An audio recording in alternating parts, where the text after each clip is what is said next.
Baik, Assalamualaikum warahmatullahi wabarakatuh. Perkenalkan, nama saya Ran Yoga Edi Pratama dengan NIM 1030123001123. Di sini saya akan menjelaskan infografis saya tentang manajemen proyek. Yang pertama yaitu saya akan menjelaskan apa sih itu manajemen proyek. Nah, manajemen proyek ini tuh adalah penerapan dari pengetahuan, keterampilan, tools dan teknik-teknik pada aktivitas proyek dalam mencapai sasaran proyek itu sendiri. Nah, sasaran proyeknya itu terdapat tiga, yaitu scope goals, time goals, dan cost goal. Yang dimana scope goals ini tuh termasuk dalam contohnya tuh gimana ya? Kayak saya contohkan aja kayak misal di dalam ruangan gitu, terus untuk dicat. Nah, scope goalnya itu ngecat ruangan itu gitu. Dan untuk time goalnya itu ada batasan awal sampai batasan akhir, yang dimana batasan awal sampai batasan akhir ini dihitung kayak misal awalnya tanggal berapa, mulainya jam berapa, sama kapan selesainya untuk batasan akhir. Dan untuk cost goalnya sendiri itu adalah biaya yang ingin dikeluarkan dari proyek tersebut. Oke, lanjut tentang perbedaan karakteristik proyek dan operasional. Nah, untuk karakter proyek ini tuh bersifat sementara, terus terdapat awal dan akhir seperti yang saya jelaskan tadi, dan memiliki tujuan yang unik gitu. Yang penting tujuannya itu unik, berarti itu termasuk proyek kata. Dan untuk secara operasional itu tuh dilakukan secara berulang, berjalan terus, dan fokus menjaga stabilitas. Nah, untuk perbedaannya itu seperti itu. Untuk proyeknya itu hanya sementara saja, tidak berlangsung apa ya terus-menerus ataupun berulang, berbeda dengan operasional, jadi mana beroperasional itu berjalan secara berulang dan berjalan terus gitu. Dan operasional ini juga fokus untuk menjaga stabilitas. Dan untuk proyek ini tuh yang penting tujuannya unik gitu aja, dan terdapat cost juga gitu, sama sih kemungkinan untuk costnya. Lanjut, kita ada organisasi proyek. Nah, pada organisasi ini saya ambil dari PPT, itu terdapat tiga, yaitu ada fungsional, matriks, dan juga projektis. Nah, untuk fungsional sendiri itu bisa kita lihat untuk penjelasannya itu terdapat berbasis departemen, yang dimana koordinasinya itu lambat. Dan selanjutnya itu ada matriks. Nah, untuk matriks sendiri ini itu tuh gabungan fungsional plus proyeknya gitu, yang dimana itu terdapat gabungan antara fungsional dan projektis gitu. Nah, organisasi ini tuh termasuk fleksibel. Nah, kita lanjut yang terakhir yaitu projektis, yang dimana itu gabungan antara yang terdapat di matriks, yaitu gabungan antara fungsional dan proyek. Nah, projektis ini adalah termasuk salah satu gabungannya, yaitu memiliki tim yang fokus penuh dalam proyek gitu. Nah, untuk apa namanya, jenis-jenis organisasinya itu jadi untuk fungsional ini kemungkinan departemennya itu hanya departemen kalkulus saja, dan sedangkan untuk projektis ini kayak harus memiliki tim yang fokus di bidangnya masing-masing gitu.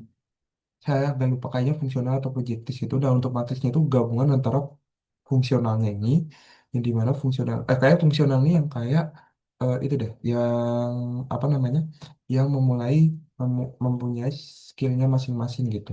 Nah, untuk project di sini ada per projectnya gitu. Oh ya, benar-benar. Dan materi ini gabungan antara per projectnya yang digabung sama yang mempunyai skill dalam proyeknya masing-masing gitu.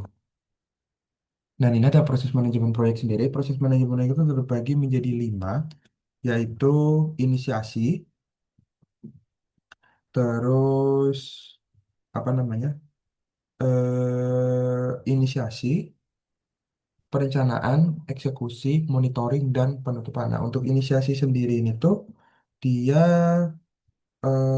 lebih ke bagaimana sih proyek ini tuh bakal berlanjut, atau bukan, sorry sorry, itu tuh kayak mendefinisikan suatu proyeknya. Jadi kayak misal kita apa namanya, kayak menjelaskan gitu proyek ini tuh tentang apa, terus apa sih yang dilakukan kita untuk proyek ini tuh apa gitu, keuntungannya apa aja gitu. Nah untuk perencanaan proyek ini sendiri itu sebelum terjadinya eksekusi yang dimana kayak merencanakan batas awal dan batas akhir, kosnya berapa, terus kebutuhannya apa aja, alat-alatnya apa aja disiapin dan direncanakan di tahap perencanaan sendiri. Nah untuk eksekusinya itu setelah melakukan perencanaan itu bakal dieksekusi. Contoh saja yang seperti tadi yaitu mengecat sebuah ruangan gitu.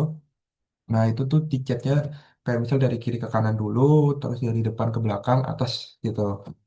Nah, itu namanya eksekusi. Dan untuk monitoring itu sampai mana eksekusinya itu tercapai gitu. Contohnya, misal kiri udah selesai, oh berarti lanjut ke kanan gitu. Cat, cat untuk tembok kanan dan untuk jika kanan sudah selesai, bakal cat tembok depan gitu. Dilihat gitu di proses proyeknya itu sampai mana gitu. Dan untuk penutupan ya berarti proses proyeknya ini sudah selesai gitu. Tahapan penutupan itu berarti tahapan yang dimana time lainnya udah selesai, costnya sudah kehitung semua, yang dikeluarin berapa, alat-alatnya juga sudah kehitung semua di bagian cost, dan semuanya sudah selesai di penutupan itu sendiri.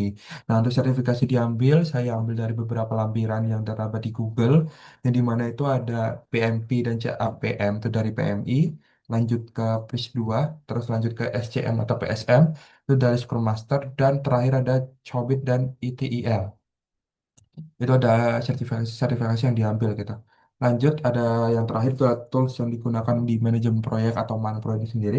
Yang pertama itu ada terdapat 4 tools di manajemen proyek, yaitu yang pertama itu adalah Low and Task, yaitu cocok untuk proyek kecil dengan range harga itu kurang dari $200 gitu, seperti Basecamp dan Trello.